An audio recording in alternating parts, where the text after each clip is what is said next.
اعوذ باللہ من الشیطان الرجیم بسم اللہ الرحمن الرحیم وَإِذَا جَاءَكَ الَّذِينَ يُؤْمِنُونَ بِآيَاتِنَا فَقُلْ سَلَامٌ عَلَيْكُمْ كَتَبَ رَبُّكُمْ عَلَى نَفْسِهِ الرَّحْمَةَ أَنَّهُ مَنْ عَمِلَ مِنْكُمْ سُوءًا بِجَهَالَةٍ ثُمَّ تَابَ مِنْ بَعْدِهِ وَأَصْلَحَ فَإِنَّهُ غَفُورٌ رَحِيمٌ۔ صلوات پڑھیں محمد اور آل محمد، اللہم صلی علی محمد آل محمد وعجل وَإِذَا جَاءَكَ الَّذِينَ يُؤْمِنُونَ بِآيَاتِنَا، اور جب آتے ہیں تمہارے پاس وہ لوگ، سورہ انعام کا ترجمہ آیت نمبر 54 ہے، 58 تک کا ہم ترجمہ کریں گے، ٹھیک۔ وَإِذَا جَاءَكَ الَّذِينَ يُؤْمِنُونَ بِآيَاتِنَا، جب آپ کے پاس آتے ہیں وہ لوگ جو ایمان لاتے ہیں ہماری آیتوں پر ایمان لاتے ہیں، تو فَقُلْ سَلَامٌ عَلَيْكُمْ، بس ان پر کہو کہ تم پر سلامتی ہو، تم پر سلامتی ہو، یعنی میں آپ سے پوری طرح راضی ہوں۔ تم کہو تم پر سلامتی ہو، یعنی میں آپ پر پوری طرح راضی ہوں۔ یہ جو ہم سلام کرتے ہیں یعنی پوری رضایت کا اعلان کرتے ہیں کہ دل میں آپ کے لیے میری کوئی دشمنی نہیں، میرا کوئی بغض نہیں، ٹھیک ہے، بس پوری دشمنیوں کو ختم کر کے ہم سلام علیکم دعا دیتے ہیں، سلامتی بھیجتے ہیں۔ جہاں پورے دل سے نہ ہو تو پھر وہ سلام کا جواب بھی نہیں ملے گا، یا سلام کی جزا بھی نہیں ملے گی، جواب خدا کی جانب سے، جزا خدا کی جانب سے۔ وَإِذَا جَاءَكَ الَّذِينَ يُؤْمِنُونَ بِآيَاتِنَا، اور جب آتے ہیں آپ کے پاس وہ لوگ جو ایمان لاتے ہیں ہماری آیتوں پر، بس ان سے کہو سلام علیکم، تم پر سلامتی ہو، میں پوری طرح آپ سے راضی ہوں، کتب ربکم علی نفسہ الرحمہ، بس خدا نے، تمہارے رب نے اپنے اوپر رحمت کو واجب قرار دیا ہے۔ تم لائق رحمت خدا ہو، خدا نے تمہارے لیے رحمت قرار دی ہے۔ انہ من عمل منکم سوءا بجہالۃ، یہ کہ تم میں سے جو بھی برائی کو کرے، سوءاً غیر عاقلانہ طور پہ، برائی کو کرے، بجہالۃ غیر عاقلانہ طور پہ، کہ جہالت اس کی عقل پر غالب آ جائے، وہ جہالت علمی نہیں ہے، جہالت عملی، کہ جہالت غالب آ جائے عمل پر، عقل پر۔ بجہالت، جہالت یعنی غیر عاقلانہ طور پہ کوئی تم میں سے برائی کو انجام دے، ثم تاب من بعدہ، پھر وہ توبہ کرے اس کے بعد، وَأَصْلَحَ، اور اپنے عمل کی اصلاح کرے، فَإِنَّهُ غَفُورٌ رَحِيمٌ، پس بے شک وہ پائے گا تیرے رب کو بہت بخشنے والا اور نہایت رحم کرنے والا، ٹھیک۔ بس یہ یعنی اب سلام علیکم، یعنی تم اصحاب کی نسبت، جو فقیر اصحاب ہیں، قریش والے سردار چاہ رہے تھے، متقاصر افراد چاہ رہے تھے کہ آپ ان کو اپنے آپ سے دور کریں، اپنے درس تفسیر میں آنے نہ دیں، تاکہ ہم آپ کے درس تفسیر میں آئیں۔ یہ فقیر لوگ جب آپ کے محفلوں سے نکلیں گے تو ہم آپ کی محفلوں میں آئیں گے، ٹھیک۔ تو تم ان کا استقبال کیا کرو۔ وَلَا تَجْعَلْ فِي قُلُوبِنَا غِلًّا لِّلَّذِينَ آمَنُوا، یہ قرآن نے رسول خدا سے کہا ہے، وَلَا تَجْعَلْ فِي قُلُوبِنَا غِلًّا، اے خدا تو نہ قرار دے ہمارے دلوں میں کوئی کینہ، لِّلَّذِينَ آمَنُوا، ایمان والوں کے لیے کوئی کینہ قرار نہ دے۔ وہی بس سلام علیکم، نہیں سارا کینہ، تمہارے بارے میں میرا کوئی کینہ نہیں، میں تم پہ پوری طرح راضی ہوں۔ وَكَذَلِكَ نُفَصِّلُ الْآيَاتِ، اور اسی طرح ہم آیات کو واضح بیان کرتے ہیں، تفصیل سے بیان کرتے ہیں۔ وَلِتَسْتَبِينَ سَبِيلُ الْمُجْرِمِينَ، تاکہ مجرموں کا راستہ ہے وہ جدا ہو جائے مومنین کے راستے سے۔ وَلِتَسْتَبِينَ سَبِيلُ الْمُجْرِمِينَ، تاکہ جدا ہو جائے مجرموں کا راستہ، کس سے جدا ہو جائے؟ مومنین کے راستے سے۔ بس واضح ہے، اس وجہ سے وہ مومنین کا راستہ نہیں کہا کہ کس سے جدا ہو جائے، بات پہلے کس کی ہو رہی ہے؟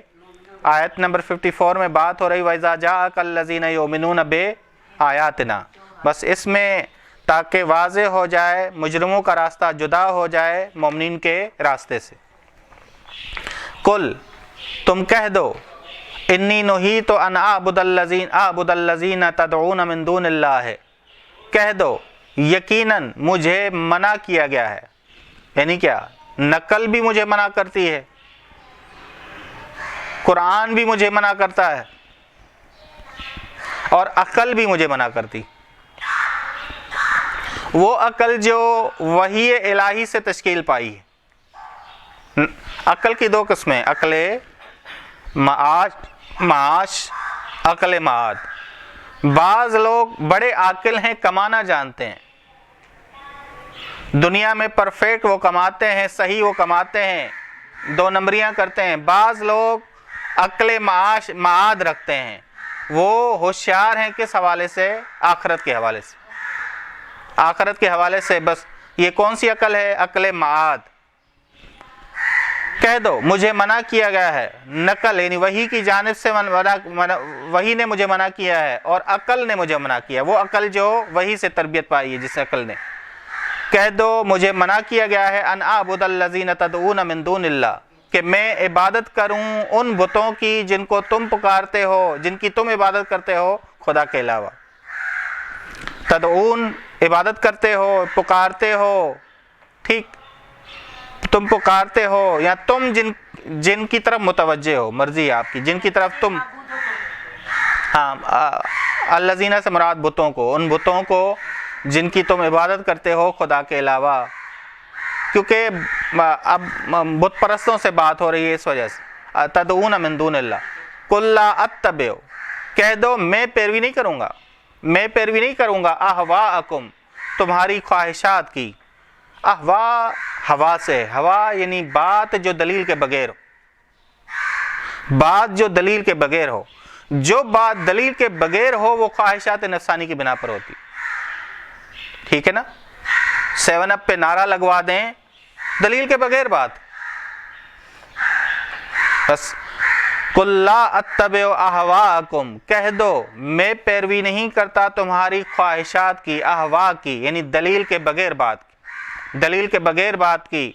قد ضللت اذن، بتحقیق میں گمراہ ہو جاؤں گا اگر میں، اذن سے مراد ہے جب میں اہوا تمہاری خواہشات کی پیروی کروں، دلیل کے بغیر تمہاری بات کو قبول کروں، جو بات تمہاری دلیل والی نہیں ہے وہ میں قبول کروں، میں گمراہ ہو جاؤں گا، میں گمراہ ہو جاؤں گا۔ وما انا من المہتدین، اور میں ہدایت یافتہ لوگوں میں سے نہیں ہوں گا۔ دو ہیں، ایک مہدی ہے، ایک مہتدی ہے۔ اگر آپ زیارت جامعہ کبیرہ کو پڑھیں تو زیارت جامعہ کبیرہ میں دونوں صفات محمد اور آل محمد کی ذکر ہوئی ہیں، المہدیون بھی ہے اور مہتدون بھی ہے۔ مہدی سے بالا تر جو مرتبہ ہے وہ مہتدی ہونا ہے۔ مہدی ہدایت یافتہ، مہتدی کیا ہے؟ ہدایت یافتہ اور دوسروں کی ہدایت کرنے والا،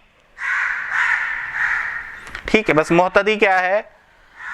صفت بالا تر ہے کس سے؟ مہدی سے۔ مہدی ہدایت یافتہ خدا کی جانب سے، مہتدی خدا کی جانب سے ہدایت یافتہ اور دوسروں کی ہدایت کرنے والا، ٹھیک ہے؟ وما انا من المہتدین، میں ہدایت یافتہ لوگوں میں سے نہیں ہوں گا اگر دلیل کے بغیر۔ دیکھیں جی، یہ آیت جو ہے پہلے شروع میں مشرکین مکہ رسول خدا صلی اللہ علیہ وسلم کو اصرار کرتے تھے کہ باطل کو قبول کرو۔ اب دیکھا رسول خدا میں اتنی مضبوطی ہے کہ رسول خدا نے باطل کو قبول نہیں کیا، تو اس کے بعد آئے رسول خدا کے پاس ابو سفیان، ابو جہل، یہ رسول خدا کے پاس آئے کہ 1 سال تم ہمارے معبودوں کی عبادت کرو، 1 سال۔ بس پہلے کیا تھا؟ پہلے سورہ کافرون کی نوبت نہیں تھی، پہلے نوبت تھی کہ تم ہماری بات قبول کرو۔ دیکھا رسول خدا نے ساری تکالیف سہیں۔ بس یہ جو آیت نمبر 56 ہے، یہ وہ بات بتا رہی ہے کہ شروع میں مشرکین مکہ بت پرست یہ کہتے تھے، ابو جہل اور ابو سفیان جیسے لوگ یہ کہتے تھے کہ تم ہمارے معبودوں کی ہی عبادت کرو۔ تو اس وقت یہ آیت منع کر رہی ہے کہ نہیں، میں ہرگز یہ کام کر نہیں سکتا۔ اس کے بعد انہوں نے کیا کیا، نوبت آئی کہ سورہ کافرون کہ 1 سال تم کرو 1 سال ہم کریں۔ رسول خدا نے اس وقت کیا کہا، میں سوچ تک نہیں سکتا۔ ٹھیک، بس یہ ذہن میں رکھیے گا۔ بس یہ جو آیت ایک اور مطلب جو بتا رہی ہے وہ یہ ہے کہ جو گمراہی کے علاوہ، گمراہی حق کے علاوہ جو ہے گمراہی ہے، حق کے علاوہ گمراہی ہے۔ میں جب حق کو قبول کرتا ہوں تو کبھی بھی گمراہی کو قبول، بس یہ جو سورہ یونس کی آیت نمبر 32 ہے، فَمَاذَا بَعْدَ الْحَقِّ إِلَّا الضَّلَالُ، بس حق کے بعد یا حق کے علاوہ صرف اور صرف کیا ہے، گمراہی ہے۔ بس یہ اول تو یہ سورہ کی یہ آیت نمبر 56 کیا بتاتی ہے، یہ بتاتی ہے کہ شروع میں مشرکین رسول خدا سے اصرار کرتے تھے کہ آپ صرف ہمارے نظریے کو قبول کریں، ہمارا کام کریں، ہمارے والا کام کریں، ہمارے جیسی عبادت کریں۔ جب نوبت یہاں تک انہوں نے کہا کہ دال گلنے والی نہیں ہے، اس کے بعد سورہ کافرون کی نوبت آئی، سورہ کافرون کی کہ 1 سال تم عبادت کرو 1 سال ہم عبادت کرتے ہیں۔ یہ ٹھیک، قل انی علی بینۃ من ربی، کہہ دو آیت نمبر 57، کہہ دو میں کیوں کروں تمہارے معبودوں کی عبادت، کہہ دو بے شک میں واضح دلیل پر ہوں، تم کرتے ہو، میں نے دلیل دی ہے کہ تم خواہشات کی پیروی کرتے ہو۔ ہم نے کہا خواہشات نہیں، دلیل کے بغیر بات کو قبول کرنا، پیروی تم قبول کرتے ہو دلیل کے بغیر کی، میں واضح دلیل پہ ہوں۔ قل انی علی بینۃ من ربی، کہہ دو بے شک میں واضح دلیل پر ہوں اپنے رب کی طرف سے۔ بینہ کے 2 ترجمے کر سکتے ہیں، واضح دلیل یا برہان، برہان بھی وہی واضح دلیل ہے، بس 2 ترجمے آپ کر سکتے ہو۔ کہہ دو بے شک میں برہان پر ہوں اپنے رب کی طرف سے، یا واضح دلیل پر ہوں اپنے رب کی طرف سے۔ وَكَذَّبْتُمْ بِهِ، اور تم نے اسے جھٹلا دیا ہے، تم نے اس واضح دلیل کو جھٹلایا ہے۔ جو واضح دلیل کو جھٹلائے وہ لائق عذاب ہے، لائق عذاب ہے۔ بسا اوقات انسان زبان سے مانگتا ہے کہ مجھ پہ عذاب نازل کرو، بسا اوقات انسان اپنے عمل سے مانگتا ہے کہ عذاب مجھ پہ آئے۔ ٹھیک، وَكَذَّبْتُمْ بِهِ، تم نے جھٹلایا ہے اسے، تم سب نے اسے جھٹلایا ہے۔ مَا عِنْدِي مَا تَسْتَعْجِلُونَ، نہیں میرے پاس اختیار کہ میں معجزہ یا صاعقہ لاؤں، نہیں میرے پاس اختیار، اوقات نہیں، اختیار ذاتی اختیار، اوقات تو یعنی کوئی چیز، اچھا، ما عندی، نہیں میرے پاس اختیار کہ ما تستعجلون، جس کو تم جلدی چاہتے ہو، جس کو تم جلدی چاہتے ہو اس کا اختیار میرے پاس نہیں ہے۔ یعنی ذاتاً اختیار کس کے پاس ہے؟ خداوند عالم کے پاس۔ ما عندی تستعجلون بہ ان الحکم الا للہ، حکم صرف خدا کا ہے۔ کہاں؟ عالم تکوین میں بھی اور عالم تشریع میں بھی۔ عالم تکوین میں بھی حکم خدا کا ہے اور عالم تشریع میں بھی خدا کا حکم ہے۔ جب تک خدا کسی چیز کے بارے میں نہیں کہے گا یہ حلال ہے حرام ہے، میں نہیں بیان کروں گا کہ یہ حلال ہے حرام۔ اور عالم تکوین میں خدا کہے گا کہ معجزہ لاؤ اذن الہی سے، سبب حقیقی خدا ہوگا، اس کے بعد وہ چیز ہوگی۔ نہیں، حکم صرف خدا کا، یقص الحق کا، یقص قص سے، قص یعنی قصہ کا اصل معنی جو عربی میں ہے وہ اتباع ہے، اتباع، پیروی کرے، پیروی کرنا۔ یقص یعنی اتبع، قص یعنی اتباع۔ اللہ کسی چیز کا تابع نہیں، ہر چیز اللہ کی تابع ہے، ہر چیز حق کی تابع ہے اور اللہ حق ہے، اللہ حق ہے۔ ٹھیک، بس رسول امام حق ہے لیکن انسان اس کی پیروی کرتے ہیں، ہم ان کی پیروی کرتے ہیں، خدا پیروکار کسی کا نہیں۔ ہاں ایک چیز ہے کہ ممکن ہے کہ خدا محمد اور آل محمد کے عمل پہ راضی ہو، اخلاق پہ راضی ہو، وہ الگ چیز ہے، وہ پیروی نہیں ہے، راضی ہونا ہے۔ ممکن ہے کہ رسول خدا سے محبت شدید تر ہو خداوند عالم کی، مومن سے محبت ہو، لیکن محبت اور رضا وہ الگ چیزیں ہیں، اتباع پیروی الگ چیز ہے۔ بس یہاں کیا کریں گے، یہاں قص یا قص اتبع یتبع کے معنی میں نہیں ہے، بلکہ بیان کرنے کے معنی میں. بس وہ جو اصل معنی ہے وہ معنی ہم نہیں لیں گے، کیونکہ ذات خدا آئی. آپ نے قرآن کا ترجمہ اگر سمجھنا ہے تو اس لحاظ سے سمجھنا کہ ذات کس کی بات ہو رہی ہے، اب لفظ کا معنی میں کس لحاظ سے کروں، نہ کہ ہر جگہ لفظی معنی ہی آئے گا تاکہ معاملہ خراب ہو جائے. یہاں معاملہ خراب ہو رہا تھا. یقص الحق کا، وہ معاذ اللہ میں یہ کہہ دوں وہ پیروی کرتا ہے حق کی، وہ تو خود حق ہے، وہ عین حق ہے. ٹھیک ہے نا. یقص الحق کا، وہ حق کو بیان کرتا ہے. آخر میں آ کے کیا ہے دیکھیں اور وضاحت کر دی، وہ خیر الفاصلین، اور وہ بہترین حق اور باطل کو جدا کرنے والا ہے. اس کا بیان حق اور باطل کو جدا کرتا ہے. اس کا بیان حق اور باطل کو کیا کرتا ہے، جدا کرتا ہے. بس اس کا بیان حق اور باطل کو جدا کر کے پیش کرتا ہے. بس انسان اگر حق کی پیروی کرے تو وہ کیا کرے، وہ اس کے پاس کیا ہوگا، فصل خطاب ہوگا. حق اور باطل کو انسان جدا کر پائے گا. قل لو عندی ما تستعجلون به، کہہ دو اگر میرے پاس، میرے اختیار میں ہوتا جس کے بارے میں تم جلدی چاہتے ہو، معجزہ صاعقہ جس کے بارے میں تم جلدی چاہتے ہو، لقضی الامر بینی و بینکم، تو حتمی فیصلہ ہو جاتا میرے اور تمہارے درمیان. ایسا معجزہ صاعقہ آتا، بس ایک ایسا معجزہ آتا کہ ایک طرف نجات پا لیتا، دوسرا طرف ہلاک ہو جاتا. میں دعا کرتا اپنے رب سے، بس اگر میں اختیار رکھتا تھا تو میں وہ معجزہ لے آتا اور ایک طرف حق ہو جاتا، دوسری طرف باطل ہو جاتا، اور باطل کیا ہو جاتا، ہلاک ہو جاتا.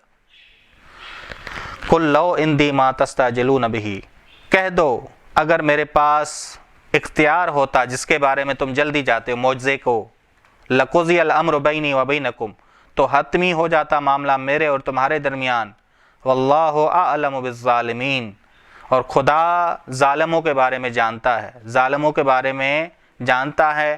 ظالم جب کہا تو لائق عذاب، ظالم کون ہیں، جو لائق عذاب ہیں. بس لائق عذاب کیوں آگے بتائے گا خدا، کیوں ظالموں کے بارے میں خدا جانتا ہے، کیونکہ خدا کے پاس علم کے خزانے ہیں، غیب کے خزانے.